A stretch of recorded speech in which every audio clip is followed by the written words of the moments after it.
Hello students, last class நம்ம functions in Python consider பண்ணிருப்போம். What are the functions definition, அதுக்கு அடுத்தது functionல எப்படினா நம்ம parameters பாஸ் பண்றது அப்படினு கன்சிடர் பண்ணிருக்கோம். இப்போ இந்த கிளாஸ்ல நம்ம கன்சிடர் பண்றது என்ன அப்படினா type of arguments. Okay, ஒரு function இருந்தா கண்டிப்பா நம்ம என்ன பண்ணனும்? some arguments சென்ட் பண்ணனும். அதுல type of arguments நம்ம இந்த கிளாஸ்ல கன்சிடர் பண்ணப் போறோம். So, எல்லா functionsல நம்ம define பண்றது என்னன்னா two types of arguments define பண்ணுவோம். One is the formal argument, another one is the actual arguments. So, formal arguments பொறுத்த வரைக்கும் the name itself, it was only used for the formal definitions.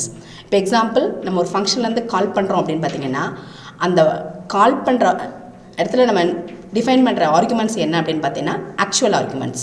இதான் ஆக்சுவலா அந்த x and y values pass பண்ணி வருது அப்படிங்கறத நம்ம இங்க ஐடென்டிஃபை பண்றது. அதே இது ஃபார்மல் ஆர்குமெண்ட்ஸ் மட்டும்னா only the function itself alone. இப்போ எக்ஸாம்பிள் ஆஃப் இந்த ப்ரோக்ராமை கன்சிடர் பண்ணீங்கன்னா இங்க ஆக்சுவல் ஆர்குமெண்ட்ஸ் இருக்கு, ஃபங்க்ஷனல் ஃபார்மல் ஆர்குமெண்ட்ஸ் இருக்கு. ஃபார் எக்ஸாம்பிள் இங்க சம்ங்கிறது நம்மளுடைய ஃபங்க்ஷனோட name, it was defined by def function. Then நம்ம ஆர்குமெண்ட்ஸ் பாஸ் பண்றோம் a, b அப்படிங்கிறது. இந்த aவும் bயும் என்ன ஃபார்மேட்டுக்கு மட்டும் தான் யூஸ் ஆகும்? only within the function மட்டும் தான் அதுக்கு effect. so that it was referred as the formal arguments.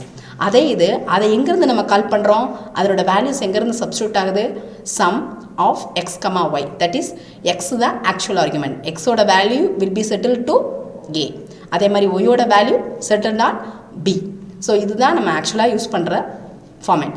இதில் என்னென்ன டைப் ஆஃப் ஆர்குமெண்ட்ஸ் இருக்குது அப்படின்னு பார்த்தீங்கன்னா ஆக்சுவல் ஆர்குமெண்ட்ஸ் மட்டும் there are 4 categories இருக்குது. இன்றைக்கி நம்ம கிளாஸில் கன்சிடர் பண்ணுறது only 2 category. One is the positional argument, another one is the keyword arguments. So ஒரு ஃபங்க்ஷனுக்கு நம்ம ஆர்குமெண்ட்ஸை சென்ட் பண்ணுறப்போ அதனுடைய பொசிஷனை வச்சு அந்த வேல்யூஸை அசைன் பண்ணுறதுக்கு பேர் தான் positional arguments. So that is the correct positional order படி ஐடென்டிஃபை பண்ணுறது தான் என்னது பொசிஷனல் ஆர்குமெண்ட்ஸ். ஃபார் எக்ஸாம்பிள் இங்கே அசைன் பண்ணிக்கோங்க, அட்டாச்சுங்கிற ஃபங்க்ஷனை நம்ம இன்வோக் பண்ணுறோம். the control will be transferred to where is attach அப்படிங்கிறத சர்ச் பண்ணோம். அப்போ ஆட்டோமேட்டிக்காக இதுதான் அட்டாச் அப்படிங்கிற ஃபங்க்ஷன் வந்துடும். ஸோ இதில் நான் என்ன ஆர்குமெண்ட்டை பாஸ் பண்ணியிருக்கேன் அப்படின்னா a, b. இங்கே பாஸ் பண்ணியிருக்க மெசேஜ் பாருங்கள், welcome to first M.C.A in VHNSNC அப்படிங்கிறத நம்ம இண்டிகேட் பண்ண போகிறோம். அப்படின்னா வெல்கம்ங்கிற value will be order of, ஏன்னா கரெக்ட் ஆர்டர் படி தான் இவன் ஒர்க் பண்ணுவான். So that is call referred as the positional arguments. அப்போ வெல்கம்ங்கிற மெசேஜ் எங்கே போய் செட் ஆகும்? ஏல போய் செட் ஆகும். அதுக்கடுத்து டு ஃபர்ஸ்ட் M.C.A அப்படிங்கிறது எதில் போய் செட் ஆகும்? பியில் செட் ஆகும். அடுத்து நம்ம பெர்ஃபார்ம் பண்ணியிருக்க ஆப்ரேஷன் என்னது? Concatenations. So C is equal to A plus B. So welcome to first M.C.A அப்படிங்கிறது தான் அதனுடைய output. So that is assigned to C. அப்போ ஆட்டோமேட்டிக்காக அதனோட அவுட்புட் என்ன ஷோ பண்ணுவான்? Welcome to first M.C.A show பண்ணுவான். நெக்ஸ்ட் டைப் ஆஃப் ஆர்குமெண்ட்ஸ் அப்படின்னு கன்சிடர் பண்ணிங்கன்னா கீவேர்ட் ஆர்குமெண்ட்ஸ். யூஸ்வலாக மற்ற லாங்குவேஜஸ்லாம் இட் இஸ் நாட் பாசிபிள். ஆனால் பைத்தானில் மட்டும்தான் அதான் ஃபெசிலிட்டி. என்ன ஃபெசிலிட்டி அப்படின்னு பார்த்தீங்கன்னா இப்போ பாருங்கள், ஷாப்புங்கிறது நம்மளுடைய ஃபங்க்ஷனை இன்வோக் பண்ணுறோம்.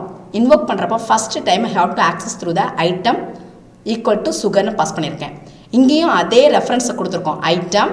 அங்கெல்லாம் A, B கொடுத்துக்கலாம், X, Yன்னு அசியூம் பண்ணிக்கலாம். இங்கே இந்த சேம் ரெஃபரன்ஸ் அதே கீவேர்டை தான் இங்கே பாஸ் பண்ணணும், ஐட்டம். அதுக்கடுத்து நம்ம பாஸ் பண்ணுற வேல்யூ என்னது? ப்ரைஸ். ஃபஸ்ட்டு டைம் நம்ம அதை இன்வோக் பண்ணுறப்போ ஐட்டம் ஈக்குவல் டு நான் என்னென்னு அசியூம் பண்ணியிருக்கேன்? சுகர்னு அசியூம் பண்ணியிருக்கேன்.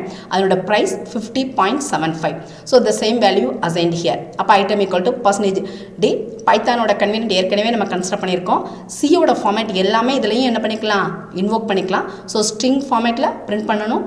அதுக்கு அடுத்தது இதை வந்து ஃப்ளோட்டிங் பாயிண்ட் ஃபார்மேட்டில் பிரிண்ட் பண்ணணும். அப்போ ஃபஸ்ட் டைம் அதை இன்வோக் பண்ணுறப்போ ஆர்டர் எப்படி ஒர்க் ஆகுதுன்னு பாருங்கள். ஐட்டம் ஈக்குவல் டு சுகர், அதோட வேல்யூ நம்ம என்ன பாஸ் பண்ணியிருக்கோம்? 50.75. இது யூஸ்வலாக எல்லா ஃபங்க்ஷன்ஸ்லையும் எல்லா லாங்குவேஜ்லையும் நம்ம ஃபாலோ பண்ணுறோம். பைத்தானில் என்ன ஸ்பெஷாலிட்டினா இங்கே பாருங்கள், ப்ரைஸ் இஸ் ஈக்குவல் டு 120. அதுக்கடுத்து நான் ஐட்டம் பாஸ் பண்ணுறேன். அப்போ it was assign according to its keyword. இங்கே என்ன கீவேர்ட் இருக்குது? அதோட கீவேர்டுக்கு தக்க மாதிரி ப்ரைஸோட value will be assign to செகண்டில் தான் இருக்குது ஆக்சுவலாக ஃபங்க்ஷனில். ஸோ 120ங்கிறது ஃபஸ்ட்டு அசைன் பண்ணிக்கும்.